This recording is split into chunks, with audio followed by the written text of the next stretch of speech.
வாழ்க வளமுடன். நான் மேரி பிஸ்கட்டை வச்சு கேக்கு செய்ய போகிறேன். நான் வந்து சின்ன மேரி பிஸ்கட்டு, இதில் வந்து 15 பிஸ்கட் இருக்குது.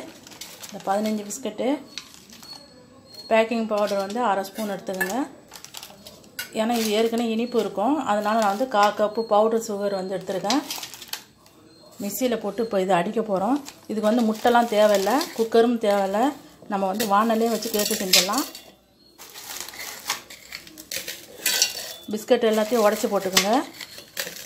நல்லா பவுடராக செய்ய போகிறோம். நம்ம மிக்சியில் நல்லா பவுடராக, நல்லா நைஸாக இருக்கணும் பவுட்ரு.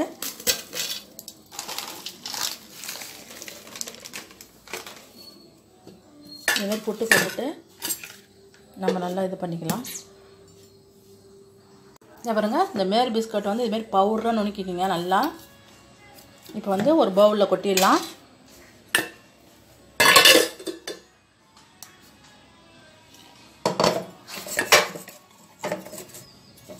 இதுக்கு வந்து எண்ணெய்லாம் தேவையே இல்லை, பால் மட்டும் போதும். ஒரு கப்பு அளவுக்கு நான் பால் காய்ச்சின பால் ஆற வச்சு வச்சுருக்கேன்.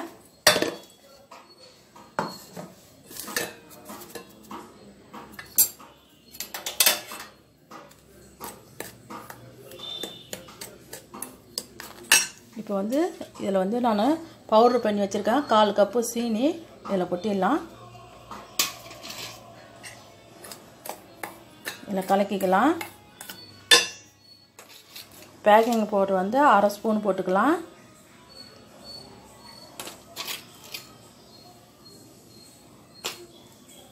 இதையும் நல்லா கலக்கிக்கலாம்.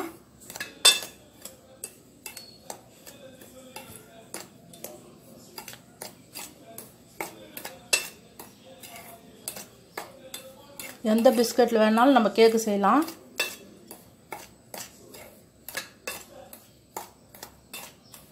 உங்களுக்கு வந்து சாக்லேட் வேணும்னா சாக்லேட் கொக்கோ பவுடர் இதில் வந்து 1/4 ஸ்பூன் போட்டுக்கலாம். நான் வந்து 1/4 ஸ்பூன் அளவுக்கு கொக்கோ பவுடர் போட்டுக்கிறேன்.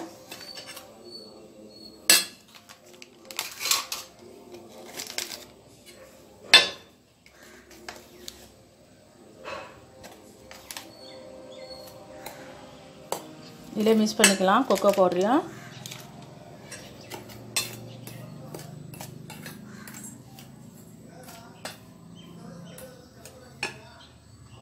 இப்போ வந்து நான் காய்ச்சி வச்சுக்கிறத 1 கப்பு பால் எடுத்துருக்கேன். நம்ம வந்து கிண்டி பார்த்துட்டு நம்ம எவ்வளோ பால் ஆட் பண்ணலான்னு பார்த்துக்கலாம்.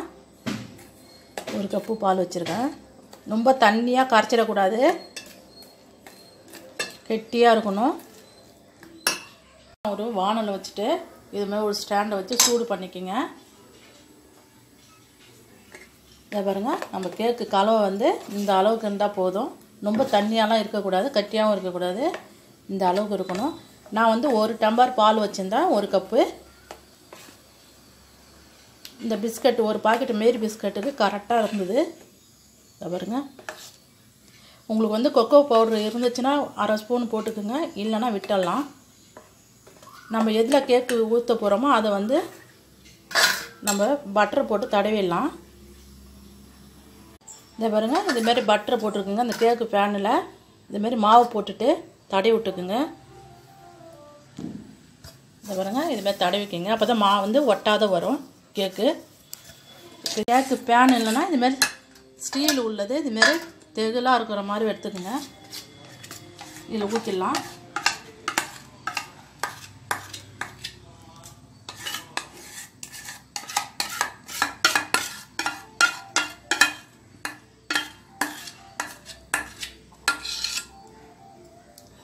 தண்ணியாக மாவு இருந்துச்சுன்னா சீக்கிரம் வேகாது. இது வந்து குறைஞ்சது ஒரு 20 நிமிஷம் ஆகும். சிம்மில் நீங்கள் வந்து கேக் வெந்துச்சான்னு திறந்தெல்லாம் பார்க்கக்கூடாது. கரெக்டாக 20 நிமிஷம் நீங்கள் வச்சு இறக்கிடலாம்.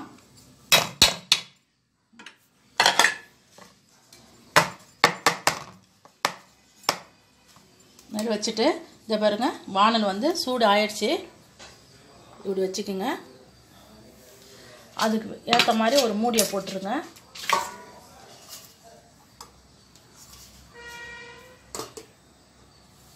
இதை பாருங்க, அடுப்பு வந்து மீடியமாக வச்சுக்கோங்க, ரொம்ப தீ வேண்டாம். இந்த அளவு வச்சுக்கோங்க.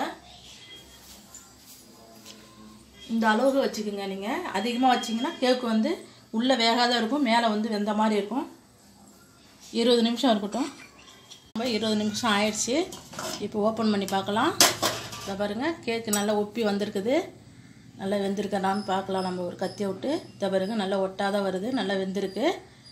இப்போ நம்ம எடுத்துடலாம். ஈஸியாக செஞ்சிடலாங்க கேக்கு. இப்போ கடையிலலாம் வாங்க வேண்டாம். இப்போ இது ஆறட்டும். நம்ம ஒரு பிளேட்டில் மாற்றிக்கலாம். இது மேலே வந்து உங்களுக்கு வந்து க்ரீம் வேணால் போட்டுக்கலாம். இல்லைனா நான் வந்து சுகர் வந்து நுணுக்கி வச்சுருக்கேன், பவுட்ரு சுகரு. அது மேலே இப்படி போட்டுக்கலாம் அழகாக. ஆறட்டும். நான் பிளேட்டுக்கு வந்து ஆறிடுச்சு. நம்ம வந்து ஒரு பிளேட்டை வச்சு எடுத்துக்கலாம். இந்த பாருங்கள், நல்லா அழகாக வந்திருக்கு பாருங்கள், சாஃப்டாக இருக்குது பாருங்கள்.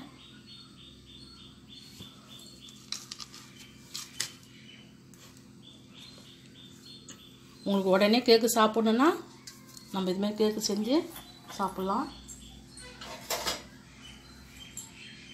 இது பாருங்கள் எவ்வளோ சாஃப்டாக இருக்குது பாருங்கள்.